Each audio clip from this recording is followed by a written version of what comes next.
నమస్కారం. జాగృతి కార్యక్రమానికి స్వాగతం. నేటి జాగృతి కార్యక్రమంలో కాలమిస్ట్గా, కథా రచయితగా, కవయిత్రిగా, నవల రచయితగా తనకంటూ ఓ ప్రత్యేక స్థానాన్ని సంపాదించుకున్న అల్లూరి గౌరీలక్ష్మి గారు మనతో పాటు ఉన్నారు. ఆవిడ నవలలకు సంబంధించిన మరిన్ని వివరాలను ఆవిడ మాటల్లోనే విందాం. నమస్కారం గౌరీలక్ష్మి గారు. నమస్తే అమ్మ. గౌరీలక్ష్మి గారు, అసలు మీకు ఈ రచనలు చేయాలి, రచయితను అవ్వాలి, మీ రచనలు కానివ్వండి, మీ కథలు కానివ్వండి, ఏ వయసు నుంచి ప్రారంభించారు మేడం రాయడం అయితే నేను 23-24 ఇయర్స్ నుంచి రాస్తున్నానమ్మా. కానీ చదవడం అయితే నేను 9-10 ఇయర్స్ నుంచి ఇంట్లో అందరూ ఆంధ్రప్రభ, ఆంధ్ర పత్రిక, మ్యాగజైన్స్ చదివేవాళ్ళు కదా, అవన్నీ నేను చదివేసేదాన్ని. ఇంత చిన్నపిల్లవి, నీకు 9 ఏళ్ళు కూడా లేవు, ఈ బుక్స్ అన్ని చదవద్దు అన్నా కూడా నేను ఎప్పుడు చదువుతూ ఉండేదాన్ని. ఆ చదవడం ఇంట్రెస్ట్ ఎలా పెరిగిందంటే ఇంకా ఎప్పటికీ ఏ బుక్ కనపడినా చదవడం. అలాగే కాలేజెస్లో కూడా, కాలేజీలో జాయిన్ అయినప్పుడు కూడా ఎప్పటికీ ఏదో ఒక నవల చదువుతూ ఉండే అలవాటు ఉండిపోయింది. అసలు మీకు సాహిత్యంపై ఇంత అభిరుచి ఎలా పెరిగింది మేడం? అంటే మీకు ఇన్స్పిరేషన్ కానీ, రోల్ మోడల్ కానీ ఎవరైనా ఉన్నారా? కాలేజీలో గ్రూప్ సబ్జెక్ట్స్ మధ్య తెలుగు సబ్జెక్ట్ అనేది సాధారణంగా ప్రతి వాళ్ళకి చాలా ఇంట్రెస్టింగ్గా అనిపిస్తుంది. మా గురువుగారు శ్రీ శ్రీరామారావు గారు అని, ఆయన మహాపండితులు. ఆయన మాకు సాహిత్యం మీద అభిరుచిని కలిగించి ఒక దీపం వెలిగించారు. ఆ దీపాన్ని మేము పట్టుకుంటూ ఇంత దూరం నడిచి వచ్చాము. అది కాక మా కాలేజీలో ఒక ధనరాజ్ అని ఒక పాలిటిక్స్ లెక్చరర్ ఉండేవారు. ఆయన అప్పట్లో కథలు రాసేవారు. ఆ రోజుల్లో ఆయన మాకు మెగాస్టార్లా కనపడేవారు. ఎలా కథ రాస్తారు, అసలు అది ఎలా పబ్లిష్ అవుతుంది అని. ఆ విధంగా మాకు సాహిత్యం మీద ఇంట్రెస్ట్ కలిగింది. నెక్స్ట్ మా లైబ్రరీ మొత్తం నేను ఖాళీ చేసేసాను. మా లైబ్రరీని నా మీద విసుకునేవాడు. మొత్తం నువ్వు అన్ని బుక్స్ చదివేసి ఇంకా ఇంకా తెమ్మంటే ఎక్కడ తేను అనేవాడు. నేను ట్రాన్స్లేషన్ కవితలు కూడా పూర్తి చేసేసాను.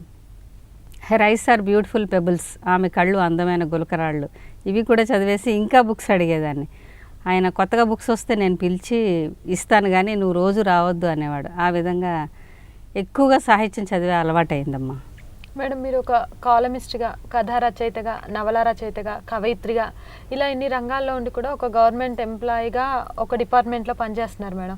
మీరు పనిచేసే డిపార్ట్మెంట్ ఏంటి, అసలు ఈ రెండింటిని ఎలా మేనేజ్ చేసుకుంటున్నారు మేడం? నేను ఆంధ్రప్రదేశ్ ఇండస్ట్రియల్ ఇన్ఫ్రాస్ట్రక్చర్ కార్పొరేషన్లో డిప్యూటీ జనరల్ మేనేజర్గా పనిచేస్తున్నాను. అంటే ఇష్టం ఉన్నప్పుడు కష్టం తెలియదు. నిజానికి మా office up and down 40 kilometres అయినా కూడా నేను ఆఫీస్లో పనిచేసుకుంటూ ఇంట్లో పిల్లలిద్దరిని చూసుకుంటూ కూడా నేను తెల్లవారుజామున 3కి 4కి లేచి కూడా రాసిన సందర్భాలు ఉన్నాయి. అంటే కేవలం ఇంట్రెస్ట్, సాహిత్యం మీద ఉన్న ప్రేమ కొద్దీ నేను అంత కష్టపడ్డాను. మేడం, రచయిత కావాలన్న మీ కోరికకు మీరు నేను ఒక రచయితని అనిపించుకోవాలని మీరు స్టార్ట్ చేసిన తొలి కథ ఏంటి మేడం? నేను రాయాలని అయితే అనుకోలేదు. చాలా ఇంట్రెస్ట్ ఉండేది. ఎక్కువ సినిమాలు కూడా చూడడం వల్ల కూడా ఆ సినిమాల్లో జరిగిన సంఘటనలు, సన్నివేశాలు, పాత్రలు, వాటి గురించి సినిమా చూసి ఇంటికి వచ్చి చర్చలు చేసేవాళ్ళం. ఈ నవలలు, సినిమాల మీద ఎక్కువగా చర్చించడం వల్ల మాకేమైందంటే ఈ క్రియేటివ్ లైన్లో మాకు ఒక ఇంట్రెస్ట్ కలిగింది. ఆ విధంగా నేను రాయాలని మనసులో ఉందేమో కానీ నేను ఎప్పుడు బయటపడలేదు, రాద్దామని కూడా అనుకోలేదు. కానీ ఒకసారి మల్లిక్ గారు, కార్టూనిస్ట్ మల్లిక్ గారు ఒక కథ రాశారు. ఆ కథ పేరు ఆడది. ఆ కథ అంతా రాశాక చివర ఆడవాళ్ళ వీక్నెస్ ఎలా ఉంటుంది అని చెప్తూ పాపం ఎంతైనా ఆడది అని కథ ముగించారు. అప్పుడు నాకు చాలా కోపం వచ్చి ఒక వైట్ పేపర్ తీసుకొని మగాడు అని హెడ్డింగ్ పెట్టి పాపం ఎంతైనా మగాడు అని పూర్తి చేశాను. అయితే ఈ కథ ఎలా రాయాలో తెలియలేదు. చాలా కష్టపడి ఒక నెల రోజులు కష్టపడి ఒక కథ రాసి విజయబాబునాయుడు గారి విజయ మంత్లికి పంపించాను. అది పబ్లిష్ అయింది. అది పబ్లిష్ అయ్యి ఇంటికి కాపీ వచ్చేసరికి నేను చాలా షాక్లోకి వెళ్ళిపోయాను. ఆ తర్వాత ఆ కథకి రెమ్యూనరేషన్ 75 రూపీస్ మనీ ఆర్డర్ వచ్చే వరకు నేను ఇంకా కోమాలోకి వెళ్ళిపోయాను. ఆ కోమాలో కనీసం 10 ఏళ్ళు ఉండిపోయాను. మళ్ళీ 83లో ఫస్ట్ కథ రాసి 93 నుంచి నేను 20 ఇయర్స్ నుంచి కంటిన్యూస్గా రాస్తున్నాను.